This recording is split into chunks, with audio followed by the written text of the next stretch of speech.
Amigos, tengo mucho gusto el día de hoy de compartirles la conversación, de platicar con la doctora Lori-Ann Jiménez Phoebe, quien es doctora en Ciencias Médicas con especialización en microbiología por la Universidad de Harvard en Estados Unidos, es jefa del Laboratorio de Genética Molecular de la Facultad de Odontología de la UNAM, profesora titular de tiempo completo en la División de Estudios de Posgrado e Investigación de la misma facultad, catedrática en los niveles de maestría y doctorado en la materia de microbiología. Ha hecho estancias en investigación en el Instituto Forsyth de Massachusetts y en el laboratorio Cold Spring Harbor en Nueva York. Ha publicado más de 40 artículos científicos originales y es autora de 2 libros. Doctora, es un honor para mí platicar con usted. ¿Cómo se encuentra el día de hoy? ¿Qué tal, Omar? Muy bien, gracias. Al contrario, es un gusto estar aquí en tu programa, en este podcast. Gracias por la invitación. Muchas gracias por compartir con los amigos del auditorio de 6en.mx esta plática. Doctora, así de bote pronto me gustaría iniciar la conversación con usted preguntándole, ¿ya se terminó la pandemia del COVID-19? ¿Ya no hay pandemia? Le pregunto esto porque pues vemos cada día que pues cada vez está la población más relajada. Las medidas de prevención pues cada vez son menos frecuentes, el uso del cubreboca, el distanciamiento social. ¿Ya se terminó la pandemia, doctora? No, de ninguna manera. Desgraciadamente la pandemia no ha terminado todavía. Lo que está ocurriendo es que estamos entrando en lo que posiblemente puede ser uno de los peores círculos viciosos, ¿no? Que hemos visto durante este largo periodo de pandemia, que es ahora es el esfuerzo por ignorar el problema, por no dar datos, por no hablar de la pandemia. Ignorar el problema no hace que desaparezca. Ahorita, de hecho, estamos en un punto muy sensible en la evolución de la pandemia y no ayuda en absoluto que se tenga esta situación en donde cada vez menos gente está siguiendo medidas preventivas, en donde cada vez está más alejada la última fecha de vacunación y, desde luego, el virus sigue evolucionando de forma muy rápida. Se están generando algunas mutaciones de muy alta preocupación, de variantes que sí están teniendo éxito en predominar en diferentes regiones del mundo. Es decir, estamos ahorita en un momento de riesgo, de incertidumbre, con varios países, de hecho continentes. Es decir, actualmente África está ya en un repunte franco, Asia está iniciando un repunte, Sudamérica también en el inicio de un repunte, pero Norteamérica y Oceanía, al igual que África, como ya mencioné, están todos ya en un repunte franco por estas nuevas subvariantes. En realidad son subvariantes de Omicron, de la variante Omicron. Así que la pandemia sigue muy activa y es realmente peligrosa esta retórica que se está difundiendo tan ampliamente de que el problema ya terminó y podemos olvidarnos de él. Creo que esto podría llevar a un problema significativo en los próximos meses si no es que se corrige el rumbo. Así es, doctora. De hecho, como usted menciona, llama mucho la atención que pues al parecer cada vez se habla menos del tema, cada vez hay menos información de la que proporciona el gobierno federal y las instancias encargadas del tema. Tengo entendido que de hecho pues la transparencia ha estado pues sufriendo, ¿no? Sobre este tema. ¿Usted qué opina al respecto? Bueno, opino que es increíblemente lamentable, ¿no? Que el gobierno cada vez está, el gobierno de México, ¿no? Y ahora estoy enterada de que no ha sido solo en México. Desgraciadamente también hay algunos sitios, incluso vamos a poner en Estados Unidos, que ahí sí son muy propensos a llevar relativamente buenas y muy actualizadas estadísticas de cualquier fenómeno, ¿no? Y llevaron muy buenos datos, muy buenas cifras en todos sus estados y a nivel nacional durante mucho tiempo. Y ahora, por ejemplo, en el estado de Washington, no el estado, sino en Washington D.C., vaya, hace semanas que no dan datos sobre la pandemia, están en un repunte ahora, lo cual en realidad hace muy peligrosa la situación. Este es un fenómeno que se empieza a dar en diferentes partes, pero pues aquí en México el problema es realmente muy, muy grave, porque no es un problema localizado, es un problema nacional, que las autoridades, y esto es muy claro, hay una intención de ocultamiento de datos, hay una intención clara de no transparentar las cifras, y más que otra cosa es porque el gobierno está pensando que las cifras evidencian la negligencia, la ineptitud, el fracaso de la estrategia que se llevó en nuestro país para manejar la pandemia. Y sin duda, pues sí, evidencia todo esto. Pero las cifras son más importantes por otra razón. Son importantes porque permiten anticipar el comportamiento de para dónde van los contagios y permiten, desde luego, poder instruir a la población de forma oportuna si es que llega a haber un nuevo repunte, como parece que ya es el caso. Pues en nuestro país ahorita pues ha pasado, es decir, habían, vamos a decir, los reportes de personal de la salud contagiado con COVID-19 y que ha muerto por COVID-19. Era un reporte que durante más de un año se estuvo dando semanalmente. Después como que empezaron a hacerlo ya más bien quincenalmente, y ahora pues es un reporte que no se actualiza desde hace más de 7 meses, ¿no? Es decir, desde el mes de octubre no se ha actualizado. El 25 de octubre fue la última vez que se actualizó ese reporte. El exceso de mortalidad, algo similar. El exceso de mortalidad se había estado actualizando una vez al mes o cada mes y medio tal vez, y ahora pues desde el 1 de enero no hay más cifras, es decir, las últimas cifras que tenemos son al 1 de enero de este año, o sea que ya van más de 5 meses que no se reportan cifras actualizadas del exceso de mortalidad. Y lo que es realmente lo más lamentable y que puede ser lo más insidioso de todo esto es ya no reportar las cifras diarias de casos y defunciones.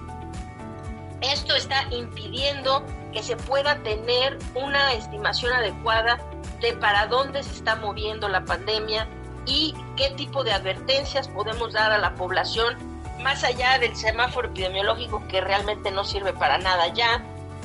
Fue una herramienta que se manipuló demasiado, que dejó de tener significancia, ¿no? Ya dejó de tener un significado.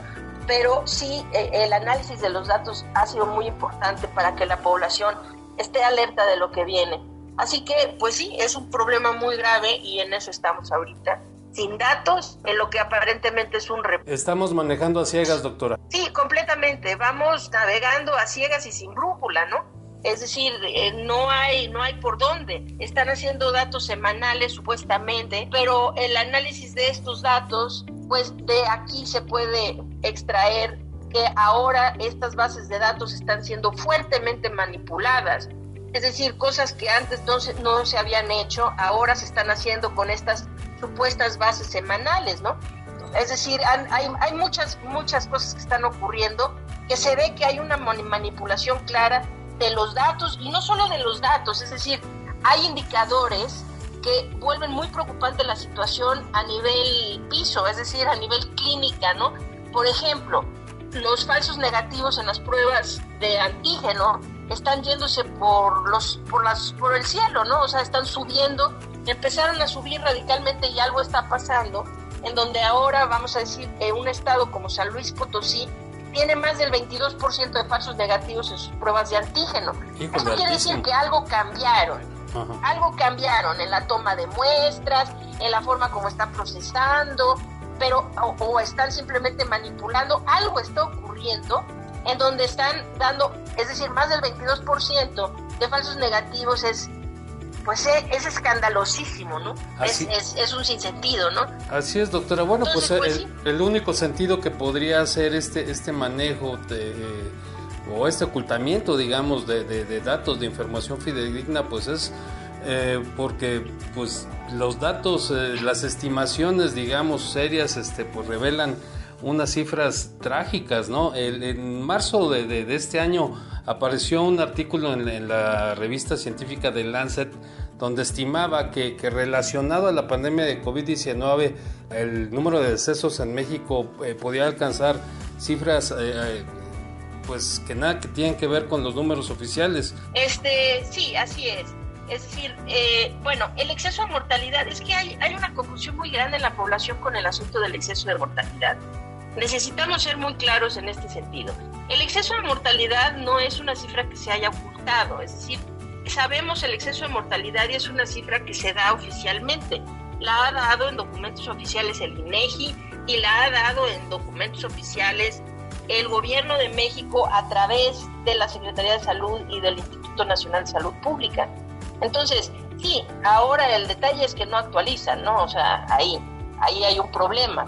Pero realmente sí es un dato que se ha dado, pero se ha ignorado. Ese es el asunto con el exceso de mortalidad, que es una cifra que se han ignorado la mayoría de los medios de comunicación, la gente que habla de la pandemia, que en redes sociales, y desde luego el propio gobierno. Es decir, que sí publican el exceso de mortalidad de tal suerte que no se les puede decir que lo ocultan, que mienten, no, pero es una cifra de la cual no hablan. Es decir, la gente ahí, la gente de a pie, el mexicano común y corriente, vaya, pues no tiene la menor idea de dónde ir a buscar esta información y si existe y cuánto es y cada cuánto dice y qué significa, ¿no? Entonces, pues se habla de cifras oficiales y en las cifras oficiales pues estamos hablando que se reportan alrededor de 324,000 defunciones actualmente en las cifras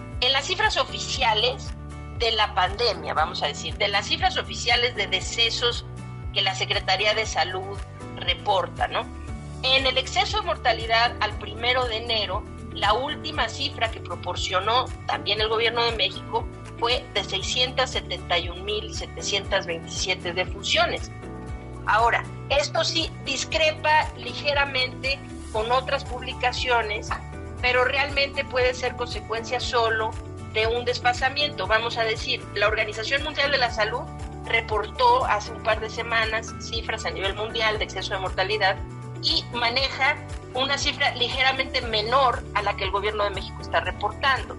Ahora, otros grupos independientes hacen estimaciones con cifras mayores, ligeramente mayores, o no ligeramente o no tan ligeramente, ¿no? Pero vamos a decir, la Organización Mundial de la Salud estaba como en 620 tantas mil defunciones, el gobierno está en 671,000 y fracción defunciones, y el estudio de The Lancet que salió en abril de este año estaba hablando de arriba de 798,000, ¿sí? Entonces, pues sí, ahí hay una diferencia, pero hay que pensar que el artículo de The Lancet estaba actualizado a cifra más reciente. La estimación, pues, se hizo a una fecha más reciente. Y esta cifra que da el gobierno la tiene hasta el 1 de enero. Es correcto, doctora, pero de todas maneras, mire, por ejemplo, yo le escucho ahorita con los números que nos hace favor de compartir. Leí también artículos al respecto y demás, y bueno, pues parece ser que ya perdimos la capacidad de asombros de entender que estamos hablando de vidas, que era el papá, la mamá de alguien, el hijo de alguien, nuestros propios amigos, familiares, porque yo creo que ya no hay una sola familia en México que no haya vivido un fallecimiento cercano, si no directamente por COVID-19, que de alguna manera esté vinculado a los efectos de esta pandemia y a su manejo. Sí, absolutamente, sí. Hay un problema. Sobre esto escribí en el último libro que publiqué, que se intitula Las vidas que no contaron, y escribí un capítulo al respecto, y es una situación realmente muy lamentable, que es, como lo acabas de describir, como la pérdida de la capacidad de asombro, ¿no? Yo le llamé, ¿no? Tratar de normalizar la tragedia. Es decir, se hace un esfuerzo por decir, bueno, por hacer de cuenta que aquí no pasó nada, ¿no? Que se le puede simplemente dar vuelta a ese capítulo y seguir hacia el frente y hacer de cuenta que no pasó nada aquí durante la pandemia, ¿no? Y realmente estamos hablando de una cifra atroz, es una cifra catastrófica, es decir, estamos hablando de una cifra mayor a la suma de todos los desastres naturales que ha vivido nuestro país en el último siglo, ¿no? de defunciones, vamos a decir. Sí, para dimensionar el tamaño de la tragedia, ¿no? Sí, o sea, es una tragedia de proporciones míticas, así. Y esto de querer decir que, bueno, si son 324,000, o si son 671,000, o si son 798,000, ahora parece que a la gente ya no le está importando mucho. Sí, lo cual parece... Pero hay que saber que número por número, estas cifras es una persona, ¿no? Sí, así es. De hecho, simplemente también algunos estudios nos hablan de un, pues, muy vergonzoso como país, primer lugar en muertes de trabajadores sanitarios en México. Ahorita acabamos de celebrar el día del enfermero, de la enfermera, y pues de qué, o sea, ¿qué tendrían que celebrar, no? Absolutamente nada. En este país no hay nada que celebrar en ese sentido. Y cualquier cosa de nuestros héroes y qué sé yo es pura demagogia, ¿no? O sea, es discurso demagógico completamente hueco. Porque a los profesionales de la salud en este país, si algo se les ha hecho es descuidarlos, abandonarlos. Al inicio de la pandemia nunca tuvieron el equipo de protección personal que necesitaban para ponerse a salvo. No tuvieron el entrenamiento para lidiar con esta enfermedad. Muchos de ellos se fueron brincados en la estrategia de vacunación. Es decir, todos los del sector privado no fueron considerados para la vacunación prioritaria y muchos en el sector público también lo fueron. ¿Como quiénes? Como pues los que limpian los hospitales, por ejemplo. Es gente, por eso le llamo las vidas que no contaron, ¿no? Da la impresión que esas personas no importaron, ¿no? Los que manejan las ambulancias, los camilleros, muchas enfermeras y enfermeros, paramédicos, etcétera, ¿no? Mucha gente en el sector público que tampoco. Entonces, sí, tenemos la vergonzosa distinción de estar en el sitio, o así estábamos por lo menos hasta octubre, que reportaban esa cifra. Ahora ya no la reportan, pero pues no hay razones para pensar que mejoramos, ¿verdad? ¿Qué cambio? En el primer lugar, con el personal de la salud más afectado por la pandemia. Y esto no es otra cosa más que descuido, ¿no? Es decir, no tiene perdón, es simplemente descuido, no hay otra forma de poderlo interpretar. No quererlo hacer. Doctora, y otras vidas que no han contado durante toda la pandemia y que al parecer siguen sin contar, pues son las de los niños, ¿no? Apenas después de su gira por Cuba, el presidente ha anunciado que se planea vacunar a los menores de edad con la vacuna Abdala, fabricada en ese país.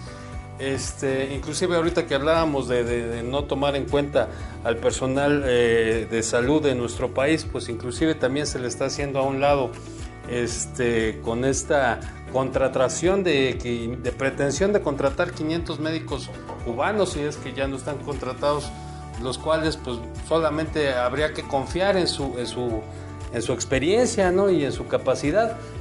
¿Cuál es su opinión sobre estos temas, doctora?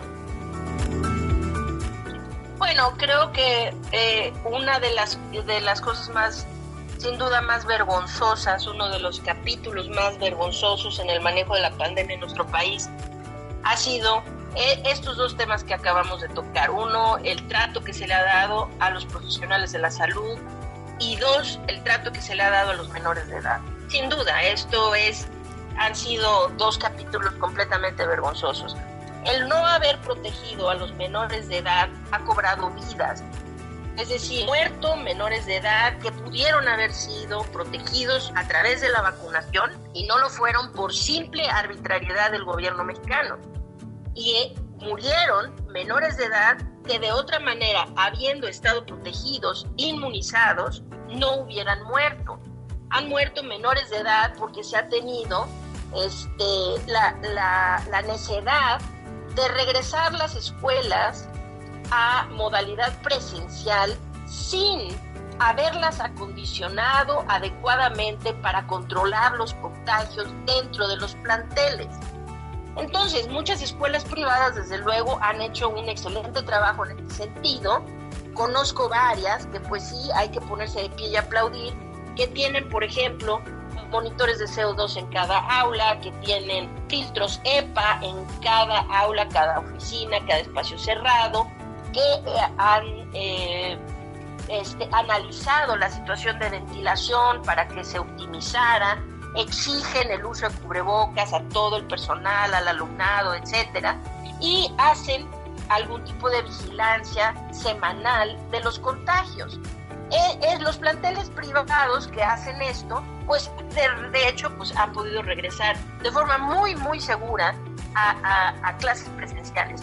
Pero digamos, ¿qué ha pasado con todas las escuelas públicas? Lo mismo, el mensaje que el gobierno da es que esas vidas no cuentan. Si esos menores se contagian y se mueren, o se contagian y van a contagiar a sus padres o a sus abuelos y ellos se mueren, pues eso no cuenta, no importa, porque es gente de escuelas públicas, ¿no? Un gobierno que ha estado neceando desde antes de ser electo con la situación de primero los pobres, han sido realmente la población más abandonada durante toda la pandemia, ¿no? Y la negación de la vacunación y del acondicionamiento de las escuelas, esto ha cobrado la vida de menores de edad que hubiera podido prevenirse si el gobierno hubiera tomado las acciones necesarias para hacer esto de mejor manera. Y eso es absolutamente imperdonable, absolutamente imperdonable. Escudarse detrás de que, como López-Gatell en reiteradas ocasiones ha mencionado, ¿no? Son muy pocos los que se mueren. Pues no sé a qué se refiere con muy pocos, sí, o cuál es la es poco, ¿verdad? que mide eso, ¿no? Sí, ¿Cuántos son ¿cuántos pocos? le parece pocos? Sí, porque sí hay una cifra, es decir, ¿cuánto es la cantidad aceptable de niños muertos por una enfermedad prevenible? Y la cifra de cuántos son aceptables es exactamente cero.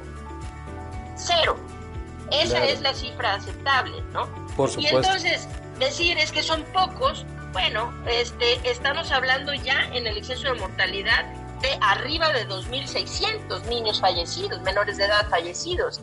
Y preguntaría yo a todas y cada una de esas familias si pues les parece aceptable eso, ¿no? Porque la mayoría de ellos pudieron haberse prevenido. En fin, es muy lamentable y creo que estos dos capítulos sin duda son los más vergonzosos. Los niños no vacunados, las escuelas no acondicionadas, y ahora para rematar, pues estamos en el asunto de querer a la población que hoy sí se puede vacunar, la de menor edad que sí se puede vacunar, que son los menores de entre 5 y 11 años, quererles aplicar una vacuna para la cual no tenemos información. Entonces, es decir, el gobierno se está yendo por, no hay que discriminar la vacuna cubana, ¿no? O no hay que discriminar la ciencia cubana. O no, pues no es ni la ciencia ni la vacuna cubana lo que se discrimina. Es cualquier fármaco que no tiene el sustento científico para demostrar su seguridad y su eficacia, pues simple y sencillamente no debe ser administrado. No hay ningún estudio que avale que se pueda aplicar o que tenga resultados aplicándose en menores de edad. Ninguno, no hay ninguno. Es decir, su fase 3, para empezar, no está todavía publicada. Pero incluso si lo estuviera, lo que sí sabemos de la fase 3 que tiene esta vacuna Abdala, es que es un estudio realizado en una población de 19 a 80 y tantos años. Es decir, no incluye a los menores de edad. Así que incluso si estuviera publicada, eso no justifica que se aplique a una población que no ha sido estudiada, desde luego, ¿no? Es correcto, doctora. Y ahora todavía, digo, como si no fueran suficientes las noticias desalentadoras, pues recientemente también ha surgido la noticia de una hepatitis aguda infantil, que una de las teorías más sustentadas, digamos, que se tienen sobre esta enfermedad no conocida anteriormente es que puede ser una consecuencia de la pandemia de COVID-19, de la variante Omicron. ¿Es correcto, doctora? Sí, es correcto. Es una de las que se está manejando como una hipótesis operante del origen de estas hepatitis agudas que algunos están llamando fulminantes, ¿no? Son hepatitis, tal vez no, el término fulminante no es correcto porque de hecho no todos los menores que se han contagiado han muerto, ¿no? No contagiado, sino que han padecido estas hepatitis han muerto. Así que quizá el término fulminante no sea correcto, pero sí es una hepatitis grave que ahorita es aguda, grave, que ahorita permanece todavía de origen desconocido. Pero la hipótesis operante que ahorita parece ser la que está cobrando más relevancia, para la cual hay más evidencias, es que estas hepatitis pueden ser causadas como una secuela de COVID-19, es decir, como una consecuencia después de la infección. No es que el virus siga ahí, es que el virus de hecho permanece en el organismo, y esto ya ha sido descrito, en el tracto gastrointestinal por periodos relativamente prolongados, ya que el virus no se detecta en muestras nasofaringias, ¿no? Entonces, en muestras orofaringias o nasofaringias que se utilizan para hacer pruebas de PCR o pruebas de antígeno, ya no se detecta el virus, pero parece que todavía está presente en algunos casos en el tracto gastrointestinal, desde donde sigue dando problemas, y muchos de estos problemas se reflejan pues hay diferentes sintomatología que ha sido descrita para el COVID largo o long COVID. Doctora, qué bueno que menciona ese tema, porque yo quisiera preguntarle, hay muchas creencias equivocadas con relación a la enfermedad de COVID-19. Una de ellas es que es una enfermedad respiratoria, cuando pues más bien sería una enfermedad sistémica, y hay mucha evidencia de que ataca en un conjunto a varios sistemas de nuestro cuerpo. Y además está esto que usted nos comenta, ¿no?, del COVID persistente, de las consecuencias, digamos, que a un mediano o largo plazo los personas que han enfermado de COVID-19 pues siguen padeciendo de alguna manera. ¿Qué nos puede platicar un poco al respecto? Y cómo tengo entendido que tiene pues un equipo independiente, usted tiene una organización que es Salvemos Conciencia, que ha tratado y ha investigado mucho sobre este tema. Sí, así es. Como bien lo acabas de señalar, COVID-19, que fue inicialmente concebido, y de hecho hubo mucha insistencia en que tenía algún parecido con la influenza, ¿no? Hoy sabemos que pues no tiene absolutamente nada que ver con la influenza, no tienen parecido alguno, ¿no?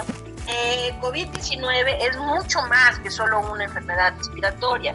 Es una enfermedad que se transmite por la vía respiratoria, sí, eso sí. Es decir, COVID-19 está en el aire, en partículas de aerosoles suspendidas, y se respiran. Quiere decir que la transmisión se da por esta vía, respirando al virus, ¿no? Pero ahora, y claro, las afecciones son muy frecuentes, las más frecuentes, es decir, las manifestaciones pulmonares son la estampa pues de la enfermedad, pero no son las únicas. Es decir, COVID-19 es una enfermedad multisistémica que hoy se define como proinflamatoria y procoagulatoria, queriendo decir que este virus es capaz de encender mecanismos conducentes a la inflamación sistémica, que lleva a deterioro de diferentes órganos, aunado a su característica procoagulatoria, es decir, que el virus incita las respuestas que favorecen la coagulación.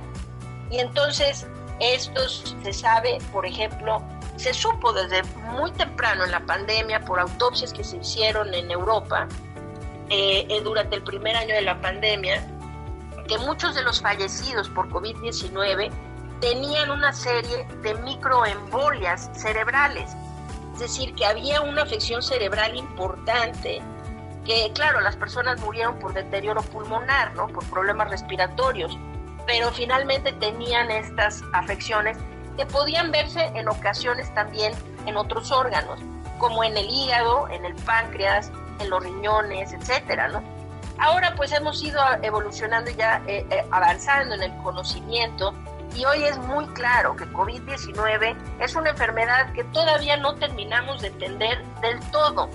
Esta situación de las hepatitis agudas graves en menores de edad podría ser debido a COVID-19. Se cree que podría ser una secuela de COVID-19 o una persona que trae las secuelas de COVID-19 que sobreviene una infección por algún adenovirus y que esto produce las hepatitis. Es decir, hay incertidumbre todavía, pero nos inclinamos a pensar que esto podría realmente tener un componente, que COVID-19 podría tener un componente importante en el desarrollo de estas hepatitis. Pero como esto hay muchas cosas, es decir, hay secuelas neurológicas muy importantes, gente que ha perdido el olfato, el gusto, y que meses después, incluso más de un año después, no los ha podido recobrar. Hay personas que tienen secuelas neurológicas, incluso motrices, ¿no? Con problemas de debilitamiento de las piernas, por ejemplo, ahora tienen problemas de movilidad, el cansancio crónico, hay problemas, desde luego, respiratorios, pero también cardíacos. Es decir, incluso problemas dermatológicos, es decir, se observan mucho algunos problemas dermatológicos que afectan a las uñas y a la piel en general, y todas estas son consecuencias de esta capacidad que tiene el virus para incitar a procesos inflamatorios graves y a procesos coagulatorios también anómalos. Entonces, pues sí, decir toda esta retórica ahora a la gente como que se le ha olvidado, ¿no?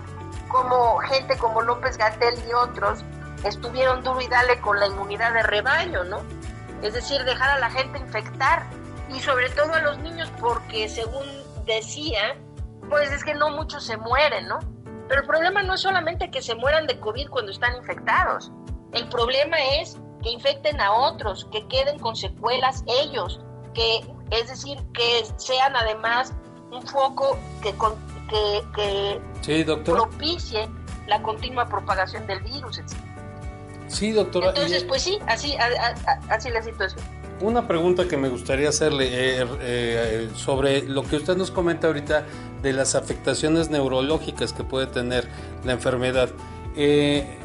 Mucho se ha hablado que también hay una incidencia mucho mayor sobre el tema de depresión y hasta suicidios, que se le ha de alguna manera achacado al confinamiento social, que seguramente sí tuvo mucho que ver, pero es posible que también sea parte de las afectaciones neurológicas de la enfermedad. Podría ser, pero esto no está bien definido todavía. Es decir, en general se está tendiendo a pensar que estas afectaciones de tipo de comportamiento, vamos a decir, ¿no? Depresión, fijaciones suicidas y cosas de este tipo, tienen más que ver con la angustia producida durante la pandemia, por el confinamiento, por problemas en general. De hecho, como el duelo, gente que ha perdido seres queridos, etcétera, se tiende a pensar que es más por esa parte que por la afección neurológica en sí. Pero desde luego que esto es una posibilidad. Ahorita, de hecho, yo creo que un error gravísimo que se comete es subestimar la capacidad destructiva de este virus, ¿no? Es decir, no que los niños no se afectan, ahora vemos que esto no es así, que una vez que se acaba la infección ya podemos olvidarnos, quedamos inmunes, ahora vemos que no, que podemos quedar con secuelas, cada vez se descubren mayor cantidad de secuelas.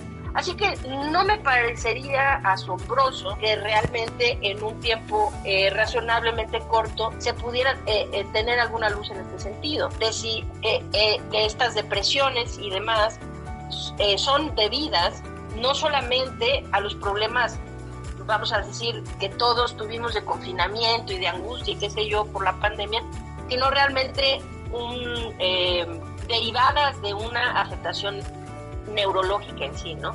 Posiblemente, no me terminaría sorprendiendo, aunque hoy no hay una demostración de que sea así. Sí, falta todavía mucho que investigar sobre la enfermedad. Doctora, no me queda más que agradecerle y permítame decirle estas palabras a título personal, pero sé que represento a muchas de las personas que hemos tenido la oportunidad de informarnos sobre la pandemia del COVID-19 a través de la información que usted comparte con gran calidad y que ha sido de gran utilidad. Y sobre todo quiero hacerle un reconocimiento por su integridad, por su gran honestidad, por su responsabilidad, siendo que pues ha compartido lo que es científicamente la realidad con datos duros, verificables, fuera de las creencias, y por esto mismo usted ha sido muy atacada en medios de comunicación, en medios digitales, pues inclusive por un grupo de propagandistas, digamos, afines al oficialismo, y usted de una manera muy valiente, como es esta misma ocasión, ha dado su opinión, ha dicho cuál es la realidad sobre muchos temas, y no queda más que agradecerle y reconocerle, y además recomendar a todos los que nos hacen el favor de escuchar sus libros. El primero, Un daño irreparable, que pues tengo entendido que ha tenido afortunadamente mucho éxito en su venta, y ahora Las vidas que no contaron, que también pues entiendo es como una continuación de esta información sobre la gestión de la pandemia por parte del gobierno mexicano, y que pues aunque son unos libros muy interesantes, que dan mucha luz, muy reveladores sobre todo lo que ha sucedido en nuestro país, pues también de alguna forma pues hay que advertirle al auditorio, pues los van a hacer de alguna manera caer en cuenta de algunas cosas que pues probablemente no debieron de haber sucedido. No, pues bueno, muchísimas gracias, de verdad, aprecio de veras de todo corazón las palabras tan generosas, Omar. Y nada, no, al contrario, de veras ha sido un placer poder estar en este programa contigo, y espero que esta información sirva para la gente que te escucha, y para esclarecer dudas y demás. Así que muchas gracias por la invitación, y ha sido un placer. Muchas gracias, doctora, también un placer y un honor. Le agradezco infinitamente.